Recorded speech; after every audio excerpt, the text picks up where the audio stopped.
अस्सलाम वालेकुम जनाब, कैसे आप लोग? ठीक ठाक हैं भाई। आजकल बड़ा मसला हो गया है, आपको पता ना, ये बैंकिंग आवर्स जो हैं, उन आवर्स में हम लोग कर रहे होते हैं काम, तो हमारे लिए मुश्किल होता है ख़ुद बैंक के ना फेरे लगाना, चक्कर लगाना और जाके अपनी जो तमाम तो चीज़ें वो करनी है। और हालात का भी आप लोगों को पता है कि भाई मैं कसम से एटीएम जाते हुए मेरी इतनी जान निकलती कि भाई अगर मैंने एटीएम से जाके पैसे निकालने हैं और फिर उसके बाद मैंने किसी को देने हैं तो पता नहीं क्या हो जाएगा। क्योंकि अब तो ये नहीं कि सिर्फ बंदे जो हैं वो, बल्कि ख़वातीन भी रूप धार के निकली हुई आपको लूटने के लिए। तो एटीएम तो मैं अब नहीं जाती। हाँ, किसी मॉल में जाना तो मैं चली जाती हूँ, अदरवाइज़ मैं वैसे एटीएम नहीं जाती, मुझे बड़ा डर लगता है। लेकिन क्या करें भैया, आपको दस्तूर भी है और आपको ज़िंदगी भी चलानी है, तो आपको पैसे जो हैं वो कुछ चीज़ ख़रीदनी है, कुछ चीज़ ट्रांसफ़र करनी है, कोई आपका बहन भाई पेरेंट्स में आपकी बीवी को अगर आपने ट्रांसफ़र करने हैं पैसे और आप कहीं दूर बैठे हुए हैं, किसी दूसरे शहर में बैठे हुए हैं, आप किसी मीटिंग में मसरूफ़ हैं, आपके जो है बच्चे जो हैं वो कहीं बाहर निकले हुए हैं और उनको पैसों की ज़रूरत है, या घर में खुदा ना खासा कोई इमरजेंसी होगी and you can not go home, तो एक ऐसा ज़रिया है जिसको हम कहते हैं जनाब ऑनलाइन बैंकिंग। और टेक्नोलॉजी इतनी तरक्की कर गई है कि बैंक भी कहते हैं कि भाई आप अब बैंक मत आएँ, अगर आपको डर है, खौफ है तो कोई मसला नहीं है, हम आपके घर आ जाते हैं। मतलब खुद बैंक नहीं चल के आपके घर आ जाएगा, बट हाँ, ये जो आपके हाथ में एक अदद फ़ोन होता है ना, इसके अंदर पूरा का पूरा जो बैंक है वो समा जाता है। ये है टेक्नोलॉजी, ये है ऑनलाइन बैंकिंग। और इस ऑनलाइन बैंकिंग को मज़ीद आसान कर दिया है स्टैंडर्ड चार्टर्ड बैंक ने। और कैसे स्पेसिफिकली उन ख़वातीन के लिए जो कि इस वक्त घरों में बैठ के हमें देख रही हैं, मर्द हज़रात जो कि इस वक्त देख रहे हैं, उन्होंने कहा मैं कैसे दफ्तर से ब्रेक लूँ और ब्रेक में जाके बैंक का ये काम करूँ। आप लोगों के लिए आज होने वाली चीज़ें आसान, क्योंकि मेरे साथ मौजूद हैं जनाब आज स्टैंडर्ड चार्टर्ड बैंक से सादिया रियाज, जो कि head consumer private business banking हमारे साथ मौजूद हैं। अस्सलाम वालेकुम सादिया, एंड वेलकम टू सबका समा। Thank you so much, thank you for inviting me. Thank you जी। अच्छा सादिया, मुझे बताएं, आई रिमेंबर जब मेरे पास सबसे पहला जो बैंक अकाउंट था वो भी स्टैंडर्ड चार्टर्ड बैंक का था, और उस वक्त भी मुझे एक बड़ी आसानी थी कि मैं फ़ोन पे तो नहीं उस वक्त था, लेकिन मैं बड़े आराम से लैपटॉप पे चीज़ें खोल के ना अपना जो भी अकाउंट सारा आराम से मैनेज कर लेती थी। किसी को मुल्क से बाहर पैसे भिजवाने हों या किसी और को वैसे ट्रांसफ़र करने हो, सब चीज़ें मेरी आसानी से हो जाती थी। लेकिन उसके बाद आहिस्ता आहिस्ता आप लोगों ने काफ़ी आगे कदम ले लिए और अब तो आप लोग काफ़ी आगे आ गए हैं। इस सफ़र के हवाले से मुझे बताएं सबसे पहले तो। So I think general progression है, राइट। सो जिससे आप बात करें कि पहले you could do it through your laptop और you could through it online, जिसको हम कहते हैं ना online banking as you are saying. अब I think if you look at just कि कितने लोग मोबाइल यूज़ करते हैं कन्वीनियंटली, राइट, और रिगार्डलेस कि वो किस सेगमेंट से बिलोंग करते हैं, हाउस होल्ड हेल्प हो गई, स्टूडेंट्स हो गए, यंग प्रोफेशनल्स हो गए, इवन लाइक हाउस वाइफ्स, इवन एल्डरली पीपल, राइट, सबके पास मोबाइल है, everybody knows how to use it. So I think the easier thing is as आपने बहुत अच्छा उसको डिस्क्राइब किया, राइट, कि you actually have your bank in your hand. So चाहे आपने टिपिकली आप बैंक जाते हैं 4 चीज़ों के लिए, राइट। आप जाते हैं पैसे डिपॉजिट कराने के लिए, पेमेंट के लिए, हम पहले बात कर रहे थे लोन्स के लिए, और बेसिकली एक चीज़ होती है उसको कहते हैं कि एडवाइस के लिए कि हम अपने पैसे ग्रो कैसे करें। अगर मेरे पास 700 रुपये हैं तो वो 2000 कैसे बन जाए साल के आखिर में, right. You can do all of this now on जिसको हम ऐसी मोबाइल ऐप कहते हैं, राइट। सो अकाउंट ओपनिंग से, पेमेंट से, इंटरनेशनल ट्रांसफ़र से, चाहे आपने क्रेडिट कार्ड अपना इशू कराना है, ब्लॉक कराना है, पिन कोड चेंज करना है डेबिट कार्ड के ऊपर, you can do all of that through our ऐसी मोबाइल ऐप। बिल्कुल, और मोबाइल ऐप आप खोलेंगे और वो आपके लिए चीज़ें इतनी आसान हो जाएगी। तो मुझे बताएं कि ये जो आपकी मोबाइल ऐप है, इसमें अब जदीद आप लोग क्लाइंट के लिए क्या चीज़ें लेकर आए हैं? देखें, इसमें ये जो मैंने अभी आपको 5-6 चीज़ें बताई, राइट, और इसमें आपने मुझे बहुत अच्छी बात बताई कि अगर ख़वातीन जो होती हैं उनको ना अक्सर में या हम ये कहें कि जी बैंक आना जाना ये बड़ी उनको समझ, लेकिन टेक्निकल चीज़ें लगती हैं। अगर वो घर बैठे आप उनको ये बता रहे हैं कि आपने पैसे ग्रो कैसे कर सकते हैं। एक औरत के पास घर में फ़र्ज़ करें 50,000 पड़े हैं, तो क्या आप उस औरत को भी मशवरा दे सकते हैं, उसको भी हेल्प कर सकते हैं कि वो 50,000 से आगे कहीं ना कहीं उसको आगे ले जाए? देखिए, उसमें 2 चीज़ें हैं। सो पहली चीज़ है कि आपने अगर अकाउंट खोलना है, जैसे आप कह रहे हैं कि आप कहते हैं अच्छा मैं एक अकाउंट खोलती हूँ जिसमें मैं अपनी सेविंग्स ट्रांसफ़र कर लेती हूँ। एक आपका अकाउंट है जैसे आप बिल पे कर रहे हैं, वो आप आज कर सकते हैं, ठीक है। जिस चीज़ को आप एडवाइजरी कहते हैं, हमारे पास काफ़ी प्रोडक्ट्स हैं जिनको आप खुद ही इनेबल करें और उसके अंदर अपने आप पैसे ट्रांसफ़र कर लें और आपको मंथली प्रॉफिट मिलना शुरू होगा।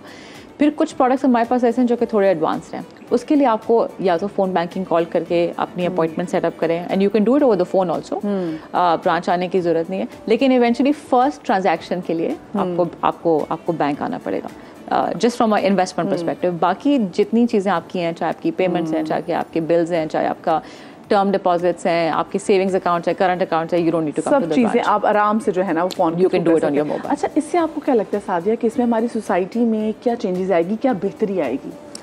सो यू नो जिसको आप फाइनेंशियल इंक्लूजन कहते हैं, अभी जैसे आप हमें पहले बात कर रहे थे राइट, कि स्टैंडर्ड चार्टर्ड टिपिकली हमारी 40 ब्रांचेस हैं। अगर आप जनरली बैंकिंग इंडस्ट्री को पाकिस्तान में देखें, people on an average have 700 branches, 800 branches, कुछ बैंक्स की 2000 ब्रांचेस हैं राइट। और जिन एरियाज़ में हमारी रीच नहीं है लेकिन वहाँ पे मोबाइल है, it's the best way right.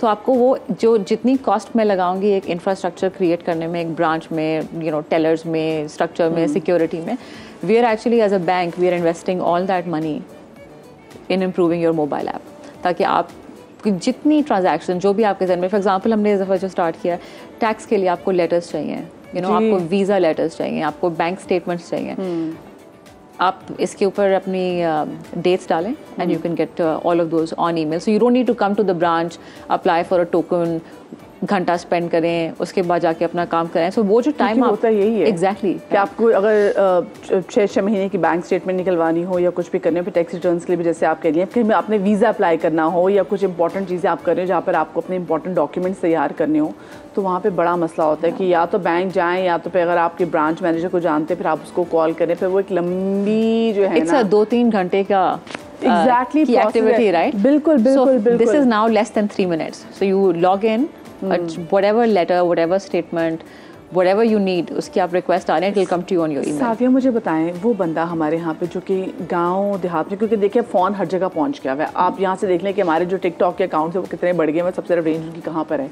तो वो जो गाँव देहात में बैठे हुए जो लोग हैं, जो मेरा किसान भाई है, जो वहाँ पे मेरा मज़दूर भाई है, वहाँ पे मेरी बहनें बहुत सारी जो कि रली काम कर रही हैं और ख़वातीन जो कि खेतों में काम कर रही हैं, वो औरतें क्या अपने गांव में बैठ के स्टैंडर्ड चार्टर्ड से ख़ुद को एसोसिएट कर सकती हैं, वो अपना अकाउंट खोल सकती हैं?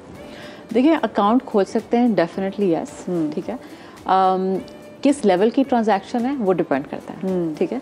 सो आई थिंक अभी पिछले 5-10 सालों में अगर आप देखें तो बहुत काम हुआ है, and not just banks, if you look eight easy पैसा, जी हाँ, इवन दुकान वाला, आप गांव की बात कर रहे हैं, you know you talk about our help, our drivers, you know वो कहते हैं हमें इजी पैसा कर दें, मुझे इजी लोड कराना है राइट, क्या मुझे इजी पैसा ट्रांसफ़र करना है। उनको वो टेक्नोलॉजी या वो टर्मिनोलॉजी नहीं पता टेक्निकली, बट दे नो कि मुझे कोई कराची से पैसे भेजेगा, या अगर मैं कराची से ये इजी पैसा करूँगा, या वट एवर ट्रांजैक्शन जो भी आपकी रास की आपकी पूरा पेमेंट रेलवे है, आपको पता है कि मुझे कश्मीर में पैसे मिल जाएंगे। So I think that is a evolving you know, और आपको ये पता है कि आपका पैसा सिक्योर है, बजे बिल्कुल, में लूट किया, और उनको पता है कि मिल जाएंगे राइट। तो अगर मैं यहाँ से 15,000 भेज रही हूँ तो उधर मिल जाएंगे। अच्छा, ये जो आप मुझे बताएं कि जो आप लोगों ने अपनी सर्विसेज का दायरा कार इतना वसी भी किया हुआ है, तो आप एक्सपेक्ट क्या करें कि उसके नतीजे आपको कैसे मिलेंगे?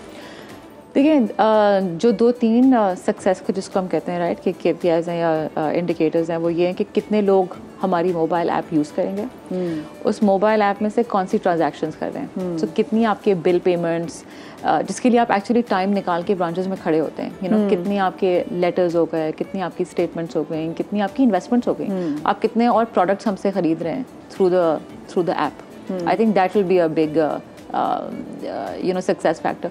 दूसरा ये कि हमारी इकोनॉमी अभी भी बहुत कैश बेस्ड है, हर चीज़ के लिए you taking out cash and you're paying in cash right. तो अगर ये जो पेमेंट का, and state bank is done a fantastic job, ये जो रास्ता है और बहुत सारी डिफरेंट यू नो इनिशिएटिव्स आ रहे हैं अभी स्टेट बैंक के। So I think one indicator also would be कि आपकी total come over the counter cash transactions कहते हैं, वो कितनी रिड्यूस होके आपके मोबाइल के ऊपर आ गए हैं। अच्छा, और जो आपकी जो एप्स हैं उसमें आपने कितने नए फीचर्स अभी मुतारफ़ कराए हैं? इन द लास्ट 6 months कोई 19 है।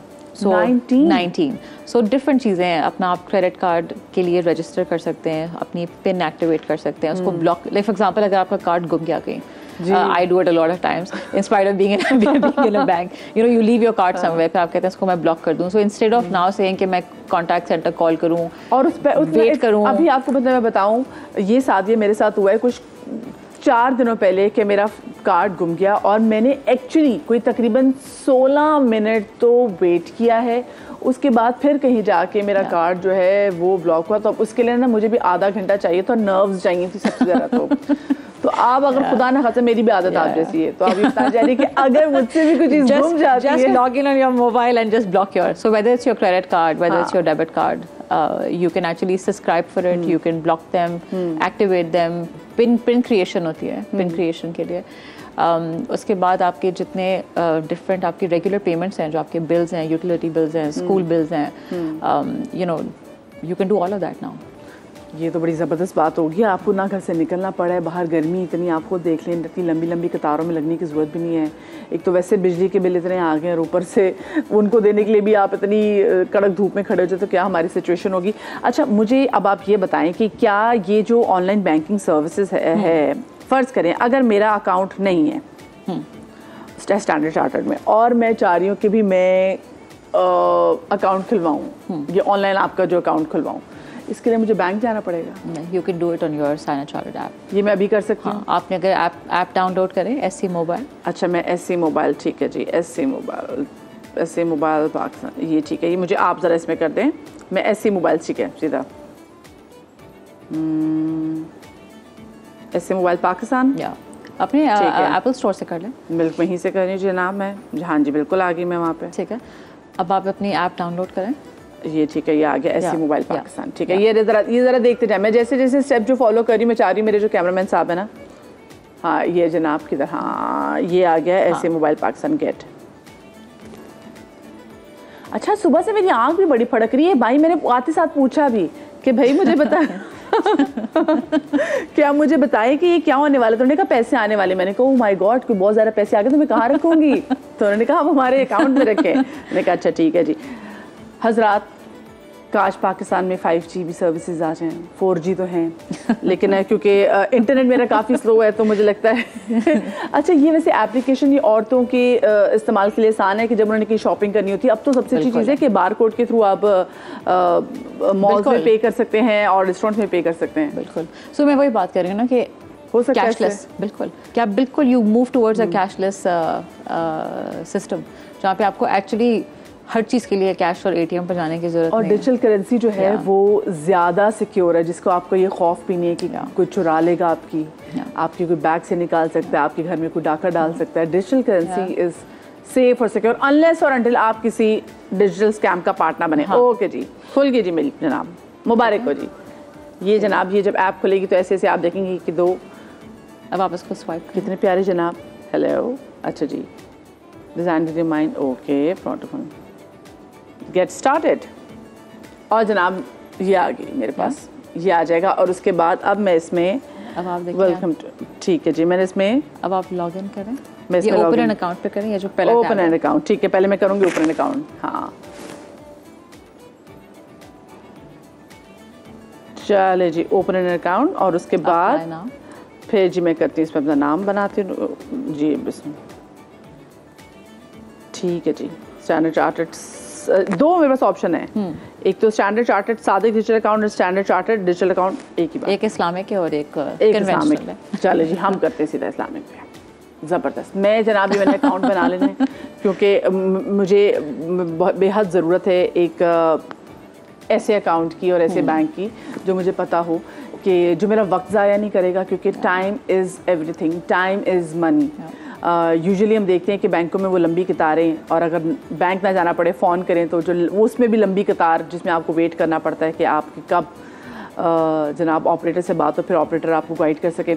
अच्छा, ये अब जाते जाते मुझे बता दें कि आगे अब, क्योंकि 19 ऐप्स तो आपने नहीं मुतारिफ करा दी पिछले 6 महीने में, आगे अब आप लोगों का क्या प्लान है? सो जो आपने शुरू में बात की थी ना कि रीच कैसे आएगी हमारी, so I think the next step is कि we should be able to offer everything that I do in the bank, in the retail bank on the mobile.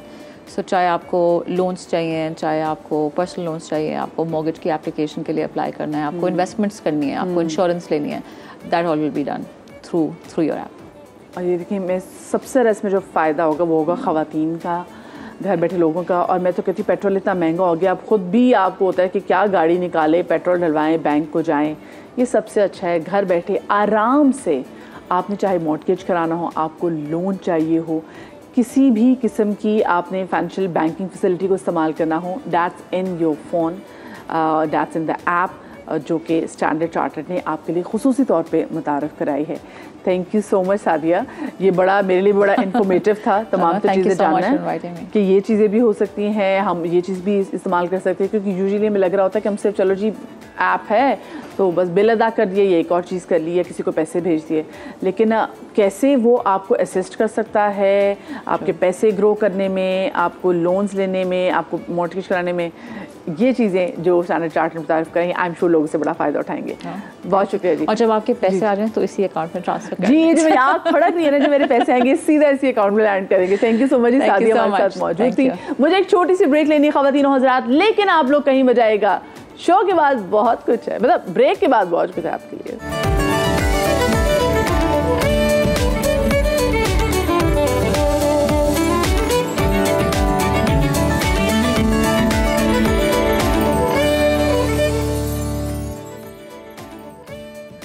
जी, तो welcome back after the break. हमारे पाकिस्तान की media industry में जो genre सबसे ज़्यादा grow कर रहा है, जो चीज़ें सबसे ज़्यादा देखी जाती हैं, मैं स्पेसिफिकली मीडिया एंटरटेनमेंट मीडिया के वाले से बात करूं तो वो हैं हमारे ड्रामास। और पाकिस्तानी ड्रामास अब से नहीं, बल्कि जब बिल्कुल नया नया PTV भी आया था तो उस वक्त भी जो ड्रामास थे वो ना सिर्फ पाकिस्तान में बल्कि दुनिया भर में बहुत पसंद किए जाते थे। उन ड्रामास से इंस्पायर्ड होकर तो हमारे हमसाया मुल्क ने फ़िल्में भी बनाई हैं। ऐसे कमाल हमारे ड्रामास थे। और अब भी जो हमारे ड्रामास हैं वो बड़े ज़बरदस्त चल रहे हैं। कई दिहाइयों से राज करती हुई हमारी ड्रामा इंडस्ट्री आज बड़ी मजबूती से जो है उसने अपने कदम जमा लिए हैं। और अब हम देख रहे हैं कि वही कि जो हमारे ड्रामा स्टार्स हैं वो हमसाया ममालिक में भी ड्रामा स्टार थे। इसलिए तो आपने देखा कि जो हमारे फवाद खान थे, माहिरा थी, इन्होंने ड्रामा से इतनी शोहरत हासिल की कि ये फिर दूसरे ममालिक की फिल्म्स में हीरो हीरोइंस का किरदार अदा किया। अच्छा, हमारे साथ मसला पता क्या है, एक ड्रामे को मुकम्मल करने में, पूरा करने में और ज़बरदस्त तरीके से ऊपर लाने में सिर्फ 2 किरदारों का हाथ नहीं होता, यानी कि सिर्फ लीड रोल्स नहीं होते, सिर्फ हीरो और हीरोइन नहीं होते, बल्कि उस ड्रामे में हीरो हीरोइन के साथ जो फर्स्ट लीड, सेकंड लीड, जितने भी साथ में सपोर्टिंग किरदार होते हैं, ये वो लोग हैं जो कि इस बुके को कंप्लीट कर देते हैं, खूबसूरत कर देते हैं। अब आप घर की मिसाल देख लें जी। आप मुझे ज़बरदस्त मिसाल वैसे आज फरिया ने भी दी, और फरिया ने बताया, वही बात हम कह रहे थे कि घर में सिर्फ अम्मा और अब्बा ही फैमिली में नहीं होते, कि सिर्फ अम्मी अबू नहीं, घर में दादा भी हैं, घर में दादी भी हैं, घर में बच्चे भी हैं, घर में मामू भी हैं, यानी कि फैमिली के एक एक शख्स जो होता है ना वो इम्पॉर्टेंट होता है। सो हमने कहा कि क्यों ना हम आज उन लोगों को बुलाएं जिनकी वजह से ये जो ड्रामे की स्टोरी है ये जान पकड़ती है। सबसे पहले जिन मैं अपनी सेलिब्रिटी गेस्ट को दावत देने जा रही हूँ, इन्होंने ज्वाइन तो किया था 2000 में, उसके बाद 2003 में इन्होंने की शादी। और वही बात, जब शादी करती हैं पे लड़कियों को होता है कि भी अब हम अपने घर को टाइम देंगे, हमें अपनी अच्छी सी प्यारी सी फैमिली बनानी है, और उन्होंने कर दिया मीडिया इंडस्ट्री को खैराबाद। फिर वो 2017 में ऑलमोस्ट आफ्टर 15 इयर्स वापस मीडिया में आई। और उस वक्त से हम भी परेशान हैं कि भाई ये इन्होंने इतना गैप दे के वापस आई हैं, इनमें कोई फ़र्क ही नहीं आया, कोई डिफरेंस ही नहीं आया। बहुत प्यारा बोलती हैं, बहुत खूबसूरत दिखती हैं और बहुत हसीन रोल्स करती हैं। तो जनाब जो मेरी पहली गेस्ट हैं वो है फ़हीमा ऐवान। म्यूज़िक भाई, अस्सलाम वालेकुम। कैसी हैं आप? ठीक ठाक है? ठीक ठाक, आप कैसी हैं? बिल्कुल ठीक फ़हीमा।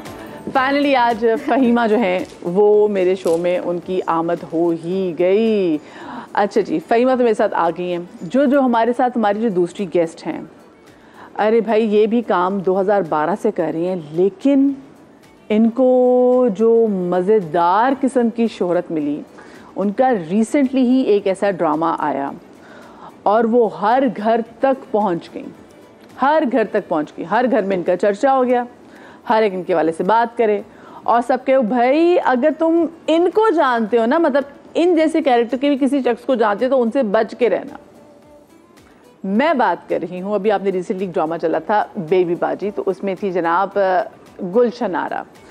तो गुलशन आरा का जो किरदार अदा किया था, आज वो हमारे साथ मौजूद हैं जवेरिया नैयर। अस्सलाम वालेकुम। ये तो भाई डिफरेंट पर्सनालिटी है। मैं बिल्कुल ठीक। ये तो वहाँ बैठूं, मेरा ख्याल है मैं जहाँ के साथ खूबसूरत लोगों की वाइब्स आएंगी उसमें। भाई बड़ी वाइब्स तो आपकी बड़ी प्यारी है, बड़ी अच्छी लग रही है। मैं तो पहचान ही नहीं पा रही कि ये वही गुलशन आ रहा है जो कि कान के पीछे एक दुपट्टा करती थी, साथ में एक पान होता था, होठों पे वो पान वाली लाली नजर आ रही होती थी। कैसा वैसे फील करी आप? हर घर में अच्छे तरीके से पहुंच गई, और पहले भी आप इतने अच्छे रोल्स करती थी, लेकिन जो यहाँ से आप रजिस्टर्ड हुई हैं वो पहले संभव ऐसे नहीं हो सकी। वाकई ये बात है, और अल्लाह ताला ने एक वक्त लिखा होता है हर चीज़ का। हाँ। तो मेरा ख्याल है गुलशन आरा के लिए वो वक्त गुलशन आरा के लिए आया था। और मैं सबका थैंक यू कहूँगी कि इतना कैरेक्टर को पसंद किया। मैं तो हमेशा से काम कर रही थी और बहुत अच्छा काम से बहुत कोशिश करती थी कि मैं करती रहूँ, बेहतर करूँ, हर कैरेक्टर को अच्छे से बनाने की कोशिश करती थी।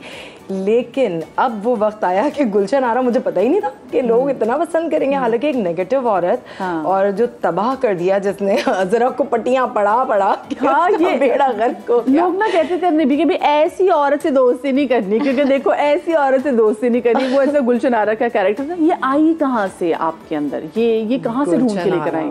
गुलशन आरा मुझ में कैसे आई? ये तो राइटर को क्रेडिट देना चाहिए इस बात का कि राइटर ने इतने मजे का लिखा था, और फिर डायरेक्टर साहब जो हैं उन्होंने इतना अच्छा करवाया। लेकिन जवेरिया आपने भी बहुत अच्छा किया, तो आपकी कोई इंस्पिरेशन तो होगी कि तो कैसे? मेरी जो इंस्पिरेशन, मैं वही कह रही हूँ कि मैं दर्जा पर दर्जा होंगी ना, इतना अच्छा लिखा जाता, ना मुझे कास्ट करते, और ना मैं वो जो मैंने अपनी जिंदगी में 2-3 गुलशन आराएं देखी थी लाइफ में, मैंने उनका एक मिक्स कॉकटेल बना के और वो मैंने दे दिया। तो वो एक गुलशन आरा अलग टाइप की होगी। मतलब बोलना मैंने एक खातून है उनसे इंस्पिरेशंस लिए। एक खातून मेरे नज़रों से, मतलब बचपन से लेके अब तक गुजरते ही है ना आपकी ज़िंदगी में लोग, कैरेक्टर्स ऐसे होते हैं। तो वो एक और गुजरी, तो उनका एक अंदाज मुझे बड़ा पसंद है, ए भेन। वो मुझे इतना पसंद था कि जब वो मुझे मौका मिला तो मैंने कहा ये वो जगह है जहाँ पे ए भेन यूज़ होगी। तो मैंने हाँ बिल्कुल, तो इस तरह से वो गुलशन आरा निकल आई और लोगों ने पसंद कर लिया। और ये अल्लाह पाक की बड़ी ब्लेसिंग है जनाब कि लोग आपसे इतना प्यार करने लग जाए। क्योंकि भाई लोग फॉरवर्ड करते थे ना कि कब गुलशन आरा आएंगी, फिर जवेरिया एक सीन में आएंगी, तो फिर उसमें मज़ा भी आएगा, क्योंकि वो सीन मज़ेदार होता है देखने में। आप मुझे ये बताएं फ़हीमा, आपने अभी जब मैं लोगों को बता रही थी, और ये बड़े दिल जिगरे वाली बात होती है कि आप जब आए, मतलब आप ज़बरदस्त मॉडलिंग कर रही थी, you are in every ad, हर एड में फ़हीमा थी, और उसके बाद फ़हीमा की एकदम से शादी हो जाती है और फिर फ़हीमा खैराबाद कह देती है। तो पहले तो मुझे वो बताएं कि वो डिसीजन आपका अपना था, और क्योंकि उस टाइम पे तो आप पीक पे थी। हाँ, मेरा अपना, मुझे खुशी से मैंने ये डिसीजन लिया था, बिकॉज़ मैं समझती हूँ कि अगर आपने जो भी काम करना है, चाहे वो मॉडलिंग है या वो फैमिली लाइफ है, आप उसको 200% दें, 100% दें। मैंने कहा ठीक है, आप शादी कर लिए, अब घर, हस्बैंड, बच्चे, ये इस पे फोकस करना है। इसलिए मैंने बहुत खुशी एक्सेप्ट किया। तो इतना मुश्किल डिसीजन नहीं था आपके लिए वो लेना? नहीं, मैंने खुशी किया था कि मुझे इंडस्ट्री में कंटिन्यू नहीं करना है, फैमिली चाहिए, बच्चे चाहिए। तो वो इस तरह मुझे आई एंजॉयड, एक्चुअली मुझे बहुत मज़ा आ रहा है, आई एम एंजॉइंग माशाल्लाह से। फिर अल्लाह पाक ने आपको औलाद से भी नवाजा? अल्हम्दुलिल्लाह। कितने बच्चे आपके? 2 बच्चे। 2 बच्चे आपके? बेटी? एक बेटी, एक बेटा। अच्छा, तो प्रॉपर मुकम्मल रहा ना? बेटी और बेटा दोनों ही अल्लाह पाक ने दोनों ने। शुक्र अल्हम्दुलिल्लाह। तो किससे वैसे ज़्यादा करीब है? नहीं, बहुत मुश्किल है। दोनों से ही अटैच्ड हूँ। अब दोनों डिफरेंट हैं। असद छोटा है बेटा, तो उसके साथ थोड़ी सी एक सॉफ्ट आप हो जाते हैं, छोटू से आपकी ज़्यादा होती है। बिल्कुल है ना, एक सॉफ्टनेस ज़्यादा होती है। बड़ा ये बोलते हैं आप इसको ज़्यादा टाइम देती हैं, आप इसको ज़्यादा प्यार करती हैं, मुझे प्यार नहीं करती। और भी छोटू को ना आप कटल भी करते हैं, प्यार भी करते हैं। बड़ा कहता है मैं डिप्राइव क्यों हो रहा हूँ, मैंने क्या किया, मुझे भी तो कटल कर लें। तो बड़ा थोड़ा ये इस चीज़ में हो जाता है, उसको जल्दी हम बड़ा कर देते हैं। एक्चुअली ये भी बड़ा कहेगी तुम बड़े हो ना, हाँ तुम बड़े हो, तुमने ये करना है। देखो उसको डांटा नहीं, दे दो उसको ना, तुम शेयर करो, तुम बड़े हो ना। तो बड़ा कहते हैं मेरा क्या कसूर है, मैंने क्या किया, मैं बड़ा हूँ इसलिए। वाकई सी बात है। लेकिन बड़े बच्चे के साथ आप खुद भी ग्रो करते हैं। हाँ, आप खुद भी उसके साथ सीखते हैं। मुझे लगता है कि बड़े से बहुत सीखते हैं और वो बेटियां मोस्टली आपकी मम्मी बन जाती हैं। मम्मा आपको तो कुछ आता ही नहीं है, आपको मेकअप करना नहीं आता, आपको स्टाइलिंग नहीं आती, तो जब अब बच्चियां बड़ी हो जाती हैं आप उनसे सीखते हैं। अगर बेटा तुम्हारे पैदा होने से पहले मैं बहुत स्टाइलिश थी। हाँ, तो मैंने कहा तुम्हें क्या पता, तो बच्चे मज़ा आता है अल्हम्दुलिल्लाह। जवेरिया, आपकी माशाल्लाह से बच्चे हैं? जी बिल्कुल, 2 ही बच्चे। अच्छा, आपके भी 2 बच्चे हैं। तो आपके बेटा बेटी के? जी, बेटा और बेटी। बेटा बड़ा है, बेटी छोटी है। अच्छा, माशाल्लाह माशाल्लाह से अल्लाह पाक ने औलाद की नवाज़ से नवाजा है। मुझे बताएं, मैं असल में इसलिए पूछ रही हूँ और लोगों, ताकि लोगों को पता भी चले कि हमारी जो ड्रामा इंडस्ट्री में जो हमारी ज़बरदस्त किस्म के आर्टिस्ट हैं, इनकी प्रॉपर जो है मतलब अपनी लाइफ है, सब घर बच्चों को भी देखते हैं और बाहर भी माएँ भी हैं और ज़बरदस्त किस्म की आर्टिस्ट भी हैं और बाहर निकल के काम भी कर रही होती हैं। अच्छा, ये जो आपने ब्रेक लिया था फ़हीमा, ये इतना लंबा ब्रेक क्यों था? क्योंकि मैंने फॉर गुड ब्रेक लिया था, मुझे करना ही नहीं था। हाँ, करना। फिर कुछ ऐसे इश्यूज़ हुए फैमिली में, फिर मैंने सोचा मुझे क्या करना चाहिए, मुझे जॉब कुछ करना चाहिए। फिर मैंने सोचा एक काम मैं खुद कर चुकी हूँ, आइडिया भी है कैसे किया है और फेस भी रजिस्टर्ड है। हाँ। है जो पुराने लोग थे उनको पता है कि हाँ ठीक है। अच्छा, ये जो फेस रजिस्टर हुआ था, मुझे ज़रा, मैं आप पीछे चली जाती हूँ। कॉलेज में सोचा था, कब सोचा था, किसी ने ऑफ़र की थी, आई कैसे मीडिया में? आई ऐसे कि मेरे फादर ने मुझे कहा कि तुम 9th के एग्ज़ाम्स हैं, आप जाके कुछ करें, क्योंकि आप सोती रहती हैं और खाती रहती हैं, बस ये 2 आपके काम है। मैंने कहा मुझे नहीं जाना कहीं भी, आप ऐसे नहीं हो सकता। खैर उन्होंने ज़बरदस्ती मुझे, नबीला की सिस्टर रुबीना थी, उनके पास भेज दिया कि जाएँ आप वहाँ कोर्स करें, सीखें, कुछ सेल्फ ग्रूमिंग का कोर्स करें, ये करें वो करें। अच्छा, मैं वहाँ गई हूँ, लंबे लंबे बाल, तो नबीला विज़िट पे आई, नबीला ने कहा कि ये लड़की हमें सनसिल्क के कमर्शियल के लिए चाहिए। मैंने कहा अच्छा, सनसिल्क का कमर्शियल? और आप छोटे होते तो आप इतने एक्साइटेड होते हो कि वाह मैं टीवी पे आऊँगी और सनसिल्क का कमर्शियल। तो फिर फादर से उन्होंने परमिशन ली नबीला ने कि नहीं, हम गारंटी लेते हैं, आप टेंशन नहीं लें। हाँ, she is in safe hands. तो फिर फर्स्ट कमर्शियल किया थाईलैंड जाके, पर्पल्स ऑरेंज लॉन्च हुआ था पाकिस्तान में, वो मैंने किया था। तो उसके बाद फिर जो मज़े आए कि बिलबोर्ड्स लग रहे हैं और आप स्टार बन जाए इतनी छोटी एज में आपको। और ये जो आपने इंटरनेशनल ट्रैवल किया था, वो भी मतलब काम के सिलसिले में फर्स्ट टाइम, वो कैसा था? वो first time life, oh my God Madiha, it was amazing.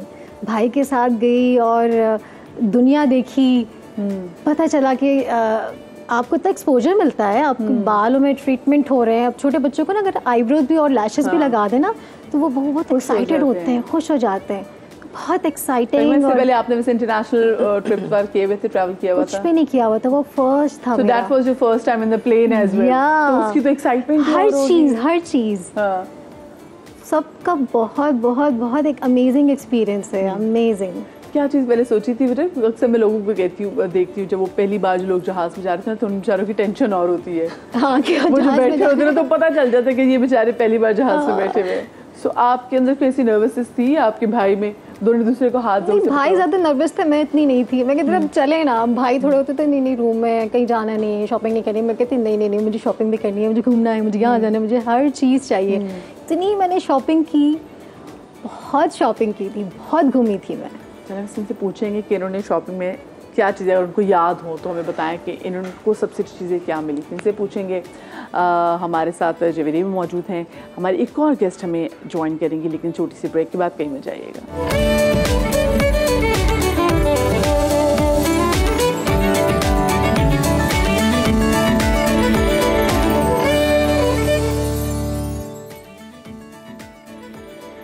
जी, तो welcome back after the break. मेरे साथ जवेरिया मौजूद है, मेरे साथ फ़हीमा मौजूद है और हम बात कर रहे थे ब्रेक पर जाने से पहले कि वो क्या दिन था और ऐसा क्या हुआ था कि फ़हीमा ने मीडिया इंडस्ट्री में कदम रखा था। जवेरिया, आप मुझे बताएं, आपने मीडिया में एंट्री कैसे मारी थी? आपने सोचा हुआ था, बचपन से ख्वाब था कि मैंने टीवी में काम करना है, मैंने एक्ट्रेस बनना है? नहीं, मुझे बचपन से ख्वाब नहीं था। हाँ, टीवी में आने का शौक़ था, लेकिन ऐसा कुछ नहीं था कि मैं कोई एक्ट्रेस बनूं या कुछ हो। ये मुझे अचानक से कुछ हुआ था। और एक दिन मैं देख रही थी जियो का एक ड्रामा, उसमें एक कैरेक्टर कोई खातून परफॉर्म कर रही थी, वो अच्छा नहीं लग रहा था मुझे, मतलब वो उस कैरेक्टर को अच्छे से निभा नहीं रही थी। अच्छा बड़ा नाम था। तो मैंने अपनी बहन से कहा, यार मुझे अगर चांस मिल जाए ना, मैं ऐसा टिका के करूँगी कैरेक्टर, मतलब वो घर बैठे हुए जो आर्टिस्ट नहीं होते, वो बिला हो जाए आर्टिस्ट, वो वाला आर्टिस्ट था मैं भी। तो मैंने कहा मैं इतना टिका के करूँगी ना ये कैरेक्टर, आप देखना। तो बस वो एक होता ना, आपको एक चीज़ कहीं लग जाती है, फिर आप कहते हैं वो करना चाहिए। तो ये वही वाला सीन हुआ था। फिर मैंने कहा यार, मैंने कमर्शियल आर्ट्स में मैंने डिप्लोमा किया 4 ईयर। तो मैंने कहा यार, मैं तो बिल्कुल ही हर चीज़ से दूर हो गई, मैं घर के लिए नहीं बनी हूँ, मुझे नहीं करने सिर्फ घर के काम, मुझे कुछ और भी करना है, कोई नाम बनाना है, कुछ करना है। तो फिर मैंने कहा यार मैं क्या करती हूँ, मैं ना डायरेक्शन की तरफ जाती हूँ, कर लूँगी मैं। अच्छा, फिर मैंने अपने पुराना एक स्टोर है वो खंगाला, और उसमें से लोग निकाले, क्योंकि मैंने इंटरफ्लो एड एजेंसी में वो इंटर्नशिप की थी, उसके बाद हेडलाइन एड एजेंसी थी, वहाँ पर 1 महीना जॉब की थी। तो मैंने वहाँ के हमारे क्रिएटिव थे, उनको मैंने कॉल किया, मैंने कहा मुझे ना डायरेक्शन करनी है। तो उन्होंने कहा पहले असिस्ट करना होता है, तो वो तो कर लो, फिर डायरेक्टर बनना। मैंने कहा हाँ ये बात भी है, कर लूँगी मैं। फिर होते होते उन्होंने मुझे रेफ़र किया इंडस विजन में, वहाँ चली गई। वहाँ जाके मैंने आसिफ असद, जो एंजेलिन मलिक के डायरेक्टर भी हैं और एडिटर भी हैं, तो उनके पास मुझे पहुंचा दिया। पहले अली कामदार के पास गई थी, वहाँ से वो जाल की रीमेकिंग हुई थी, वो ड्रामा नहीं बन पाया, तो मुझे आसिफ असद के पास भेज दिया। उन्होंने मुझे असिस्ट करना सिखाया। करते करते फिर मैंने 2-3 महीने इंडस विजन में गुजारे। वहाँ से फिर एंजेलिन मलिक जो हैं उनकी तरफ मैं चली गई, तो उनको किसी फीमेल एडी और असिस्टेंट की ज़रूरत थी। आसिफ ने इतना ट्रेन कर दिया था कि मैं वो काम कर सकती थी। एंजेलिन क्या गई, वहाँ काम करती रही। करते करते फिर अचानक एक दिन एंजेलिन ने कहा कि तुम एक्टिंग क्यों नहीं करती। दिल में सोचा आई तो यही करने दी लेकिन मैंने कहा डायरेक्शन मुझे करनी। कह रही अरे ये भी करती रहो, वो भी करती रहो। खैर उन्होंने मुझे कितनी गिरे बाकी हम टीवी का था उसमें ही चांस दिया, और पहली दफ़ा मैंने वो किया। करने के बाद जब वो ऑन एयर हुआ तो अगले दिन मुझे साइमा वसीम एक डायरेक्टर हैं जो राजू रॉकेट कर रही थी उसका सोप, तो उन्होंने उनकी तरफ से कॉल आ गई। फिर मैंने वो किया और सिलसिला यूँ चल पड़ा। कितनी ज़बरदस्त सी बात है कि आपने सिर्फ ये नहीं कि कैमरे के सामने क्या काम करना है, कैमरे के पीछे जो काम हो रहा है वो मुझे बड़ा सपोर्ट किया। मुझे आज पता चल गया कि एक स्क्रिप्ट के साथ क्या बर्ताव करना चाहिए। तो वो मुझे पता है, मुझे अपनी कंटिन्यूटीज़ का पता होता है, मुझे अपने हर चीज़ का पता होता है, क्योंकि मैंने एज अ असिस्टेंट डायरेक्टर काम किया, तो मुझे सारे मसले पता थे कि अदाकारों के क्या मसले होते हैं। अच्छा, वैसे ये मैं देखती हूँ कि हमसाया मुल्क में तमाम तर जो हैं, आप देख लें, अभी आप सैफ अली खान के बेटे को भी देख लें, मैं उनकी एग्जाम्पल से देख रही हूँ क्योंकि वो साथ ही बैठे हैं ना हमारे, तो हम उनको देख रहे होते, वो ग्रो कर रहे हैं। उनमें से आप किसी सबके बच्चों को उठा के देख लें, आप ये रणबीर कपूर को देख लें, ये रणवीर सिंह को देख लें, सबको देख लें, उन्होंने असिस्ट किया हुआ डायरेक्टर को। तो फिर वो ज़्यादा अच्छे तरीके से समझ पाते हैं कि अच्छा जी भी जो स्क्रिप्ट वगैरह, फिर बाकी प्रोडक्शन की 100 चीज़ें वो सीख लेते हैं। अच्छा, सिवा जवेरिया और फ़हीमा मेरे साथ नहीं है आज, हमारे साथ एक और बहुत ही प्यारा हंसता खिलखिलाता चेहरा, आप इनको देखते हैं और ये बड़ी फ्रेशी हैं, बड़ी इंडस्ट्री में ताज़ा हवा का झोंका है, बड़े प्यारे प्यारे कैरेक्टर्स कर रही हैं और डॉल सी बिल्कुल लगती हैं जनाब। तो हमारे साथ जो हमारी जो नेक्स्ट गेस्ट हैं, मैं उनको भी ज़रा बुला लूँ ताकि उसके बाद फिर ना हमारी ज़रा गुफ्तगू थोड़ी और बढ़ जाएगी। हम दावत देने जा रही हूँ इनाया खान को। अस्सलाम वालेकुम, कैसी हैं आप? ठीक है, बिल्कुल ठीक है Naya. How are you? Good, how are you? Good अल्हम्दुलिल्लाह। इतनी अच्छी लग रही है भाई। नाया बहुत ही कमाल सिंगर भी हैं, एक्ट्रेस के साथ साथ, और अंग्रेजी गाने तो ये बहुत ही बखूबी निभाती हैं। ईद का शो आप लोगों को याद होगा, इनाया ने बहुत प्यारा गाना गाया था। इनाया कैसी हैं आप? ठीक ठाक है? आप कैसी? बिल्कुल ठीक। इनाया मुझे ये बताएं कि आप कैसे आई थी? वैसे मैं क्योंकि दोनों से पूछ रही थी, तो अभी क्योंकि एक सवाल चल ही रहा है, वो तो टेम्पो नहीं तोड़ती मैं, आपसे भी वही पूछूंगी, कैसे आई? वेल बेसिकली मेरा स्टार्ट तो नहीं था एज एन एक्टर, मैंने सोचा था because I wanted to become a singer. बचपन से ही शौक था सिंगिंग का।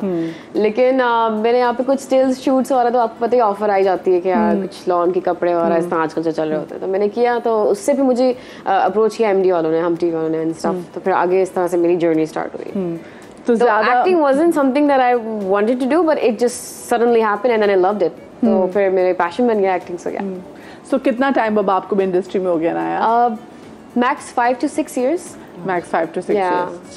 ठीक है भी, उसमें भी आपने इतना अच्छा एक तो बना लिया एल्बम। इस टाइम में नहीं आपने सोचा कि मैं कोई गाने का सिंगल ही बना के जो आप YouTube पे डाल दूं? मुझे काफी लोग कह रहे होते हैं कि आप क्यों ना एटलीस्ट कवर सॉन्ग्स करो और YouTube पे अपना चैनल बना के पोस्टिंग वाला करो। तो I think I will soon work on this too, इंशाल्लाह।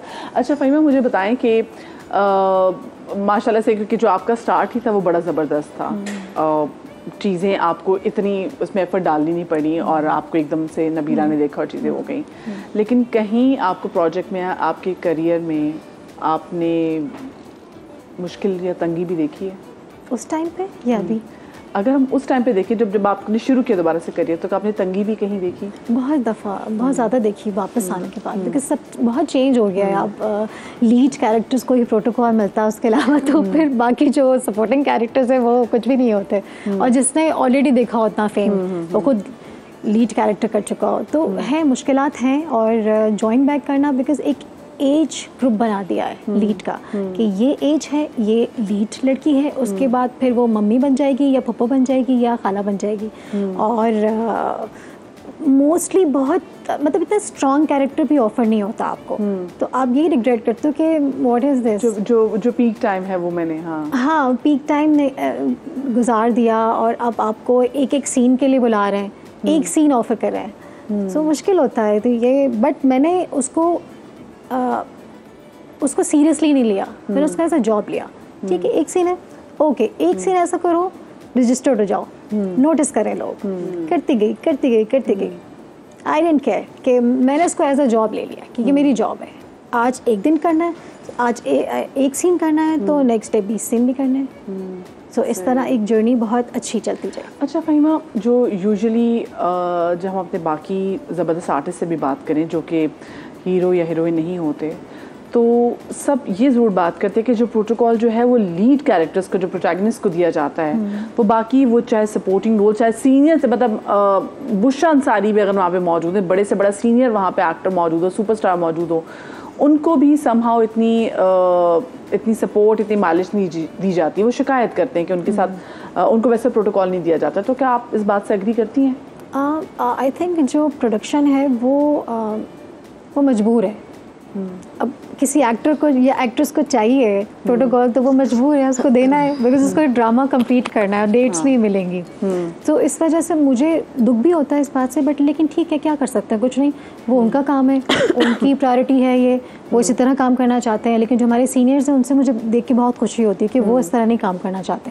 वो आपके मेकअप रूम में बैठे होते हैं, आपको सिखाना चाहते हैं, बताना चाहते हैं, सीन से पहले आपको इन्वॉल्व करते हैं, इवन सिखाते भी हैं, तो मज़ा आता है। तो इसी तरह मुझे लगता है जो यंगस्टर्स हैं, जो लीडिंग कैरेक्टर्स कर रहे हैं, उनको ये चीज़ सीखनी चाहिए कि मिल के हम जब काम करेंगे तो टीम वर्क निकलेगा, और टीम वर्क ही नज़र आता है। आपको सिर्फ अपना कैरेक्टर प्ले नहीं करना है कि मैं फ़हीमा हूँ और मुझे ही बेस्ट लगना है, नो, हमें सबको अच्छा लगना है। Exactly. हम सब जब मिलके काम करेंगे तो वो सामने वाला एक्टर आपके साथ अच्छा कर रहा है, तभी आपका सीन उठ के आता है। अगर आप खुद अपने आप को, क्योंकि आजकल लोगों ने ये चीज समझ ली कि यार इसको हल्का कर देंगे, इसको दिखाएंगे एक्टिंग होती है, इसको तो किल कर देंगे, ये चीज लोग गलत सोचते हैं, क्योंकि सामने वाला जब तक वो एक्सप्रेशंस नहीं देगा, वैसे आपको वो चीज नहीं मिलेगी, केमिस्ट्री, वो सीन नहीं निकलेगा। एग्जैक्टली, एक्शन की रिएक्शन वाली बात, ये टीम वर्क है, बिकॉज हम फ्रंट पे हम हैं, बैक पे कितने लोग हैं जो मिलके काम कर रहे हैं, जी हमारी पूरी सब मिलके काम कर रहे होते हैं। उनको ये नहीं है मैं खा जाऊंगा, मैं ये डीओपी हूँ, सब मिलके काम कर रहे हैं। हमने एक बनाए हुए पोर्शंस के, नहीं ये तो मैं तो लीड कैरेक्टर हूँ, मैं सपोर्टिंग हूँ, मैं ये हूँ, मिलके काम करें, इसी में फ़ायदा है हम सबका। सीख लें आज, सीख लें बाकी। एग्जैक्टली। अच्छा मुझे बताएं, आपने ज़िंदगी में जब आप एक बहुत टफ टाइम आया, आपने उससे क्या सीखा और आप उससे निकली कैसे? ये मैं चाहती हूँ कि ये लोगों के साथ ज़रूर शेयर करें। मुझे लगता है आपके हाथ में नहीं आप निकल सकें, अल्लाह ताला आपको निकालते हैं। अगर आप ऑनेस्ट हैं अपनी फैमिली के साथ, अल्लाह ताला के साथ सबसे पहले ऑनेस्टी होनी चाहिए। अगर आप ऑनेस्ट अल्लाह ताला के साथ हैं तो अल्लाह ताला आपकी सिंसेरिटी देखते हैं कि ये सिंसेर है मेरे साथ, ये सिंसेर है फैमिली के साथ, तो फिर अल्लाह ताला कहते हैं मैं तुम्हें दलदल से भी निकाल लूँगा। तो सब कुछ अल्लाह ताला के हाथ में, आपके हाथ में सिर्फ प्योरिटी है, ऑनेस्टी है। ऑनेस्ट सबसे पहले अल्लाह ताला के साथ हो जाए, फिर सबके साथ हो जाएंगे आप। लेकिन कौन सी आपकी ज़िंदगी में ऐसा टाइम था, मरहला था, जिसने आपको सबसे ज़्यादा हिला के रखा? हस्बैंड की डेथ। और वो मैं चाहूँगी अपने हमारे ऑडियंस को बताइएगा। और आप उस वक्त उनके साथ नहीं थी? आप थी उम्रे पे थी। क्या हुआ था, मतलब तबीयत उनकी ठीक थी जब आप उम्रे के लिए निकली थी? उनकी मदीहा 2012 में वो किडनैप हुए। उसके बाद वो फौजी थे और इतने स्ट्रॉन्ग इंसान थे कि वो कभी कोई बीमारी फील ही नहीं करते थे कि मैं बीमार हूँ, इतने स्ट्रॉन्ग इंसान थे। उसके बाद वो ट्रॉमेटाइज हो गए थे। और मतलब वो आप लोगों के लिए भी कितना बड़ा ट्रॉमा होगा कि आपके हस्बैंड किडनैप हो गए। Oh my God. कितने दिनों के लिए हुआ था ये? 7 दिन हुए थे। और मुझे लग रहा था कि वो 7 दिन, मैं आज सोचती हूँ कि वो 7 दिन वो रमज़ान के दिन थे और मेरे लिए घर, चीज़ें, कपड़े, खाना पीना सब बेमायने होती हैं आपके लिए। आपके लिए अगर आपका हस्बैंड नहीं हो तो आप बोलते हो कि ये सब कुछ मीनिंगलेस हैं चीज़ें। बिल्कुल। आपकी ज़िंदगी में आपके जो बहुत मेन कैरेक्टर्स हैं, जैसे अम्मी हैं, अबू हैं, या फिर उसके बाद हस्बैंड लड़की के लिए। आपकी ज़िंदगी का जो लीड रोल है वो आपके हस्बैंड का है। हाँ, शादी के बाद। हाँ। और जो इतनी छोटी एज में जिस लड़की की शादी होती है, वो तो उसको कहते हैं ना कि अल्लाह के बाद उसको मुझे लगता है खुदा बना लेती है, उसको पूछती है, तो मुश्किल होता है। So that was the time जिसने तो पहले आपको हिला के रखा होगा, मुझे फिर आप हिला दिया, उससे संभली आप। मैं भी संभली नहीं थी, अम्मी की डेथ हो गई 2 महीने के बाद। मैं भी संभली नहीं, पूरे 2 महीने के बाद अम्मी की डेथ हो गई।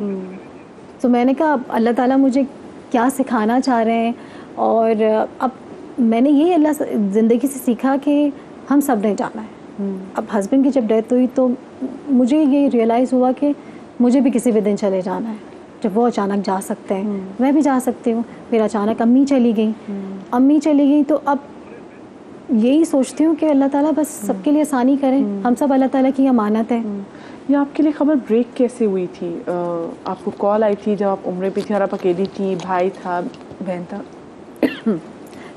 मुझे बताया कि उनको चोट लग गई है, हॉस्पिटल में एडमिट है। और उसी वक्त मुझे एक अजीब सी फीलिंग शुरू हो गई थी, दिल मेरा बंद होना शुरू हो। ऐसे कभी भी नहीं हुआ था मुझे कि तबीयत ख़राब हुई है, बहुत दफ़ा ख़राब हुई है, बहुत दफ़ा हॉस्पिटल गए। और मुझे मैं अब कभी मजाक में भी कहते थे मैं बीमार हूँ, आ जाओ, और ये हो रहा है मुझे।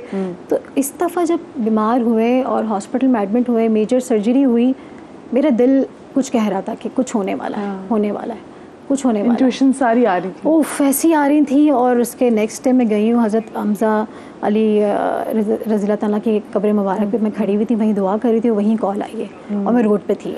और वहाँ पे क्या दुआ मांग रही थी? मैं दुआ सेहत की दुआ मांग रही थी, अपने हस्बैंड की सेहत। हाँ, हस्बैंड की सेहत की दुआ मांग रही थी और सबके लिए सेहत में पकड़ी थी। अल्लाह ताला आसानी करे सबके लिए। और रोड पे जब खबर मिली कि उनकी डेथ हो गई है, मैं मैं चीख के रोना शुरू हो गई और सब परेशान हो गए। क्योंकि आप ये फीलिंग्स ही, मुझे लगता है ये अलग ही फीलिंग्स हैं। बिल्कुल। ये सब क्योंकि वाकई अपना शादी के बाद मैं देखती हूँ कि हम दुआ ये कर रहे थे कि अल्लाह मियाँ हमारी ज़िंदगी में हम इनका जाना ना देखें, मतलब हमें इन्हीं की ज़िंदगी में उठा लेना। तो एक औरत के लिए वो कितनी बड़ी बात होती है कि एक तो अल्लाह के घर में आप एक खूबसूरत लम्हा, और उस खूबसूरत लम्हे में आपको ज़िंदगी की सबसे बुरी खबर एक मिलना। और औरत हमेशा यही दुआ करती है, अल्लाह ताला मेरा सुहाग सलामत रखा। बिल्कुल। मेरा शौहर मुझे कब्र में उतारे। बिल्कुल। हर औरत की यही ख्वाहिश होती है। बिल्कुल यही होती है। तो वो ये चीज़ नहीं, वो सोच भी नहीं सकती, वो सोचती भी नहीं, मैं सोचती भी नहीं थी कि ये ऐसा हो भी सकता है। तो ये हुआ तो इसने मुझे हिला दिया लिटरली मुझे। तो सबसे ज़्यादा फिर उस वक्त आपको स्ट्रेंथ किसने दी? बिकॉज ये तो अब उस वक्त थी, भांजा था मेरा और मेरी भांजी थी उम्रे पे, और कोई भी नहीं था। उन्हीं के साथ मैंने उम्रा किया था। मेरे भांजे ने मुझे बहुत सपोर्ट दी, भांजी ने, उन दोनों ने मुझे इतना सपोर्ट किया। मैं पानी भी नहीं पी रही थी, खाना भी नहीं खा रही थी। मुझे ज़बरदस्ती, नहीं आपने कुछ खाना है, नहीं आपने कुछ पीना है। मैंने बगैर कुछ खाए पिए उम्रा किया। मैंने कहा मैं नहीं खाऊंगी। आपने उम्रा अपना कंप्लीट किया? पूरा कंप्लीट किया, उनके नाम का किया। उनके नाम का किया आने से पहले वही करके उम्रा आई हूँ मैं। ज़िंदगी का मुश्किल तरीन लम्हा वो था कि जब मैं उनके पास नहीं थी, उनकी तदफीन हुई, मैं उम्रा करी थी उनके नाम का कि उनकी भी तदफीन होने वाली है, मैं उम्रा कर रही हूँ। ओहो, ये तो वाकई कि आप तदफीन पे नहीं पहुँच गए, आप नहीं देख सकी। पहुँच सकी, कोशिश की, नहीं पहुँच सकी। फिर मुझे किसी ने कहा, जो टैक्सी वाला था, जो मैं बहुत रो रही थी, तो उसने कहा बेटा उम्रा कर लो उनके नाम का, उनको ये मिलेगा, ये काम आएगा उनके अभी आप रोगी, वो चले गए दुनिया से, उनके काम यही आएगा कि आप उनको कुछ भेज दो। तो जब मैंने उम्रा किया तो मुझे एक अलग स्ट्रेंथ दी अल्लाह ताला ने, एक अलग पावर मैंने फील की अंदर, रूह के अंदर, जो आप फील करते हैं ना कि हाँ। उससे पहले तो बिल्कुल लग रहा था कि अब मेरी भी बारी है, अब मेरी बारी है और मैं चली जाऊँ तो अच्छा है। लेकिन उसके बाद आपको ये फीलिंग आई कि नहीं, मेरे बच्चे हैं। How hard is for the kids, क्योंकि उस वक्त माँ भी पास नहीं थी और बाप भी नहीं था, चले गए थे। मदिया, वो उनको अभी तक वो सेटल नहीं हुए हैं अभी तक। तो मैं उनको नहीं दिखाती, कि मैं अपने आंसू उनको नहीं दिखाती हूँ, लेकिन मुझे पता है कि वो थोड़ी सी मैं अगर बात करती हूँ वो रोना शुरू हो जाते हैं। थोड़ी सी मैं बात करती हूँ कि वो याद आ रहे हैं। आज उनकी बर्थडे है, 6 सितंबर उनकी बर्थडे थी, अभी 1 गुजरी है उनकी। तो उनके बगैर उनके बगैर, और इतने अटैच्ड बच्चे, इतने अटैच्ड। तो ये फेजेस हैं। मुझे लगता है कि दुनिया में, मैं ये कहती हूँ, मरने के बाद सब कदर करते हैं, ज़िंदगी में कदर कर लें। बिल्कुल मेरा अपना ये एक्सपीरियंस है कि कदर कर लें रिश्तों की, प्लीज़। इससे खूबसूरत तो वाकई कोई बात नहीं है। हम तभी कदर करते हैं जब कोई चला जाता है। जवेरिया, आपको ज़िंदगी में कौन सा ऐसा इंसिडेंट हुआ जिसने आपको बिल्कुल हिला के रख दिया? अच्छा बताऊं? ये बात आपने और इन्होंने बिल्कुल ठीक कही कि आपके जो फैमिली होती है ना, मतलब माँ बाप, बहन भाई, हस्बैंड, बच्चे, ये वो वाले लोग होते हैं, इनको कुछ होता है ना तो आपकी जान पे बन जाती है और आप सोचते हैं कि हम जो भी कुछ कर सकें बस ये सेट हो जाए। अच्छा, मेरी लाइफ में वैसे तो सबसे बड़ा हादसा ये था कि मेरी अम्मी और अब्बा की डेथ। अब्बा मेरे जो है वो इंडिया गए अपनी मेरी दादी से मिलने, तो उनकी डेथ वहाँ हो गई, उनकी तदफीन भी वहीं पर हुई। अम्मी जो है वो बहुत फिर बीमार हो गई थी, अम्मी का इंतकाल हुआ, तो वो सारी चीज़ें। और फिर आपकी शादी भी नहीं हुई भी होती, आप इतने बड़े भी नहीं होते, तो माँ बाप उस वक्त में जब चले जाते हैं तो वो ऐसा लगता है कि आपके ना सर पे से छत गायब हो गई है और अब क्या होगा।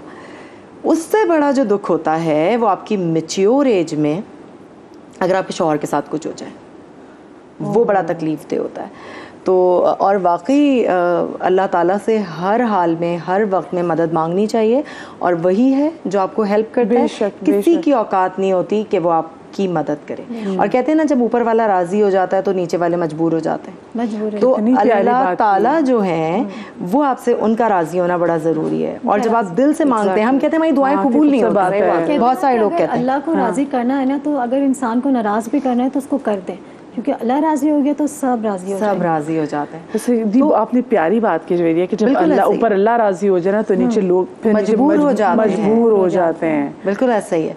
तो अल्लाह ताला जो है आप उसको राजी रखें। और हमारी क्या लाइफ है, लोग बहुत सी बातें करते हैं कि जी मीडिया में है, हराम कमाते ये वो, जबकि मैं आपको बताऊं बहुत हलाल कमाई है हमारी। हमारा पता नहीं होता, हम किसी सेट पर हैं, कुछ है वहाँ, कुछ हो जाए, करंट लग जाए अल्लाह ना करे, या कुछ और हादसा हो जाए, या बहुत सी चीज़ें हो जाती हैं। तो हम तो हर वक्त ही, हम भी वो क्या कहते हैं उसको, वो जो मौत का गहवारा होता है वो जो उसमें ही हम भी। क्योंकि आप लोग जो काम करते हैं ना वो लोगों के सामने आता है, तो मतलब माँ बाप भी जो है वो सिक्योर फील करते हैं। जैसे मैं भी न्यूज़ में जब मैं थी तो लोग पूछते थे कि हाय आपकी बच्ची न्यूज़ में, तो मेरे अब्बा कहते हैं मेरी बच्ची मेरी आंखों के सामने है, वो जब तक खबरें पढ़ती मेरे सामने होती है।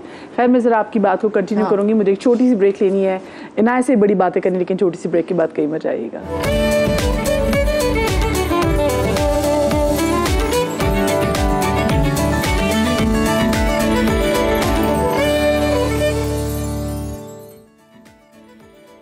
जी, तो welcome back after the break. और हम हमारी इतनी प्यारी आर्टिस्ट से, जितनी ज़बरदस्त एक्ट्रेसेस हैं, उनसे पूछ रहे हैं कि जब उनकी ज़िंदगी में कोई बहुत ज़्यादा टफ मरहला आया तो ये उससे निकली कैसे। मतलब हम ब्रेक में भी जब फ़हीमा से बात कर रहे थे, पूछ रहे थे, तो वो ऐसी बात थी कि वो दिल में दुआ कर रहे थे कि अल्लाह पाक इससे कोई और औरत ना गुजरे जिससे फ़हीमा गुजरी हैं। और अल्लाह पाक ने फ़हीमा को तो इतना सब्र दिया। हम डिस्कस भी कर रहे थे कि कौन सी आयत इन्होंने पढ़ी ज़्यादा, और जिससे फिर अल्लाह पाक ने दिल को मजबूत किया कि उससे निकल पाएँ। अभी भी ऑफ कोर्स उनके बच्चों को प्लीज़ अपनी दुआ में ज़रूर याद रखिएगा। आप मुझसे बात करते हुए कह रही थी जवेरिया कि मैच्योर एज में, एक माँ बाप तो नहीं हैं, लेकिन मैच्योर एज में आपने कहा ना कि अगर हस्बैंड के हवाले से किसी कोई प्रॉब्लम आ जाए। बिल्कुल, मैं आपको बताती हूँ कि टाइम बहुत कम है और मुझे एहसास है कि हमारी एक और आर्टिस्ट भी है, उनसे भी बातें करनी है।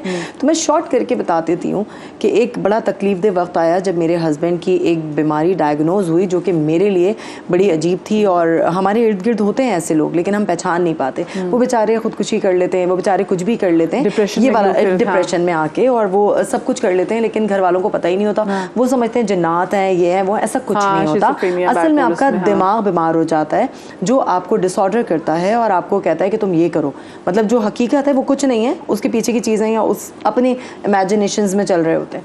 तो इसी तरह मेरे हस्बैंड को 2015 के एंड में जब मेरी बेटी हुई तो उसके आसपास ही डायग्नोज हुआ कि जी इनको बाइपोलर है और स्किज़ोफ्रेनिया है।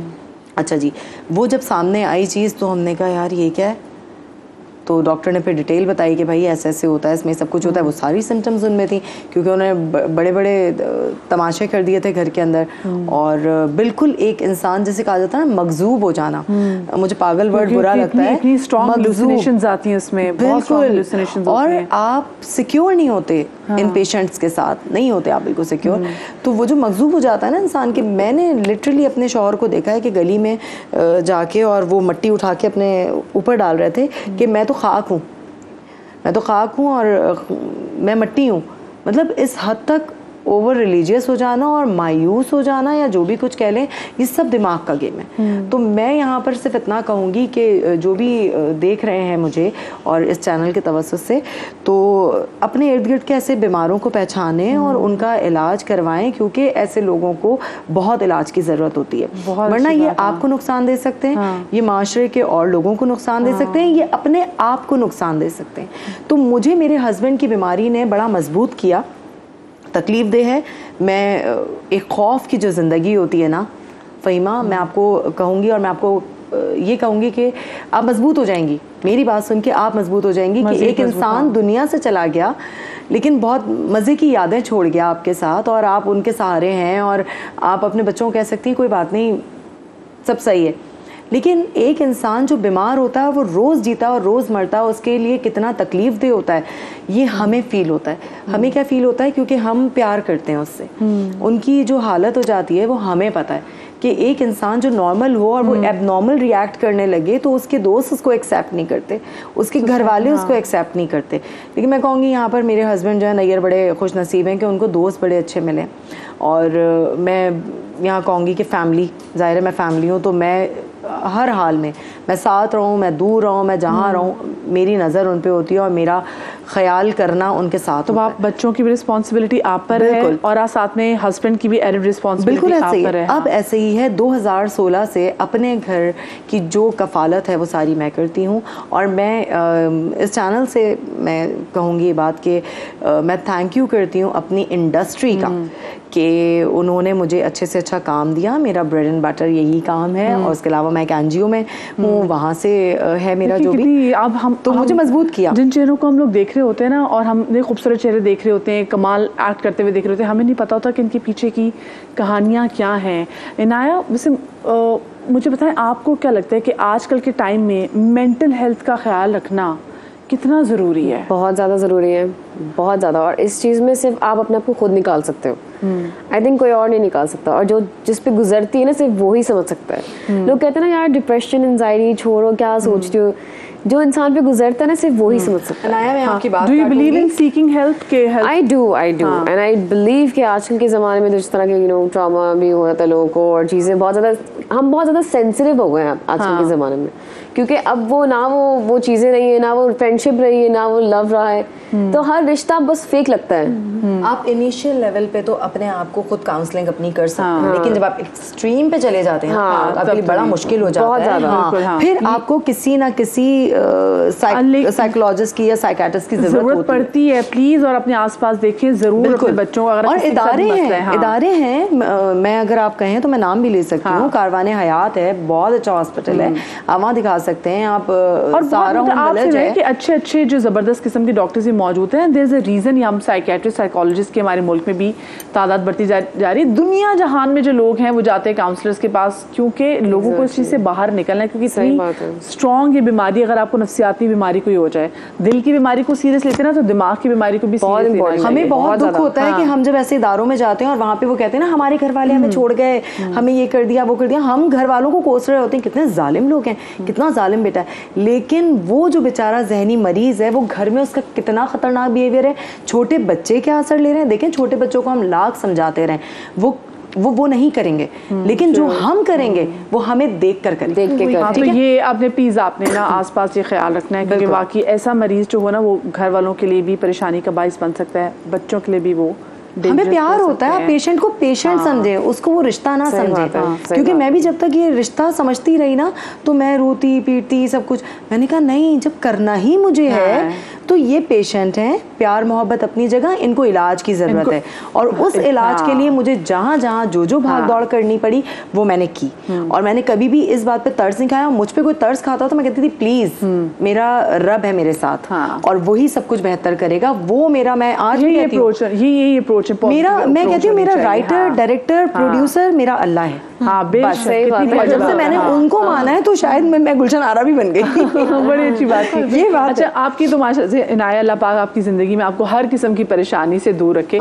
लेकिन आजकल एक्टर्स की मैं देख रही हूँ ये परेशानी ज़रूर होती है कि आपको किसी ना किसी एक PR एजेंसी के साथ खुद को जो मुंसलिक करना आपके लिए ज़रूरी होता है, और मैनेजर होना बहुत ज़्यादा ज़रूरी है, तभी जो है ना आपका टैग का बढ़ेगा। ऐसा होता है? ऐसा होता है, और ज़्यादातर क्योंकि हम लोग ऑफ कोर्स हमारी लाइफ की रूटीन इतनी बिजी हो जाती है शूट्स वाले में जाके, तो हम ज़्यादातर अपने इंस्टाग्राम इन चीज़ों को हैंडल नहीं कर रहे होते। तो काफ़ी ऐसे मैसेज आ रहे होते हैं एज अ PR कोलैबोरेशंस, तो वो आपके बड़े काम आते हैं उस वक्त PR मैनेजर्स।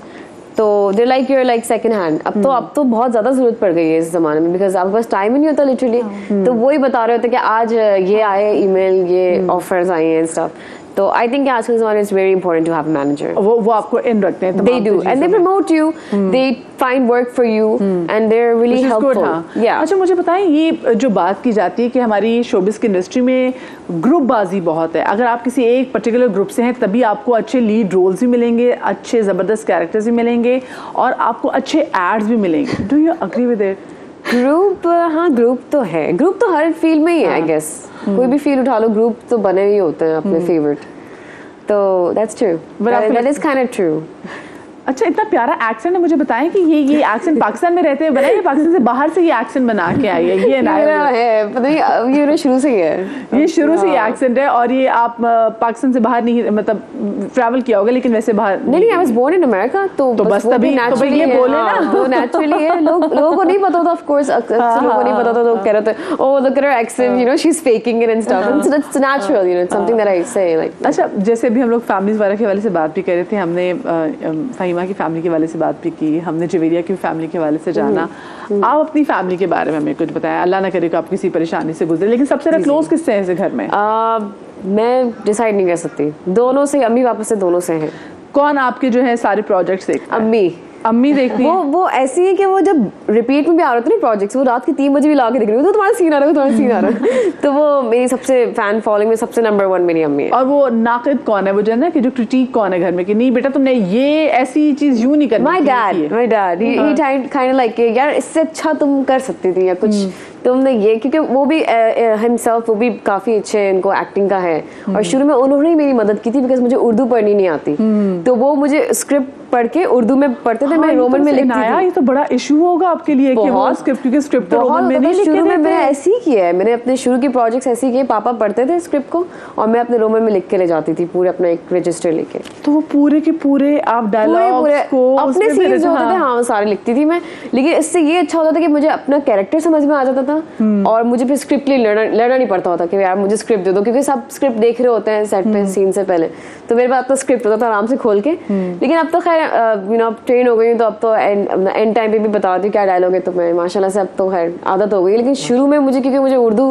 का बड़ा मसला था, मेरी खुद की उर्दू भी बड़ी ख़राब थी शुरू में, तो अब तो खैर बहुत अच्छी हो गई है। सो मेरे पेरेंट्स बहुत ज़्यादा मतलब they're like my they were the best supporters I ever had so far. मुझे अब बताएं कि अब लाइक, क्योंकि सिंगर भी माशाल्लाह तो आप बड़ी ज़बरदस्त है, लेकिन आप हैं ज़बरदस्त, हमारी बहुत प्यारी एक्ट्रेस, लेकिन आगे अब आप क्या सोचिए कि मैंने इन्हीं दोनों चीज़ों के अंदर रहते हुए कुछ करना है, या हो सकता है जैसे इन्होंने ये डायरेक्शन में भी काम किया तो आप वो भी सोच रही हैं? वेल सिंगिंग का ही मुझे आगे थोड़ा सा ले जाना है अपना।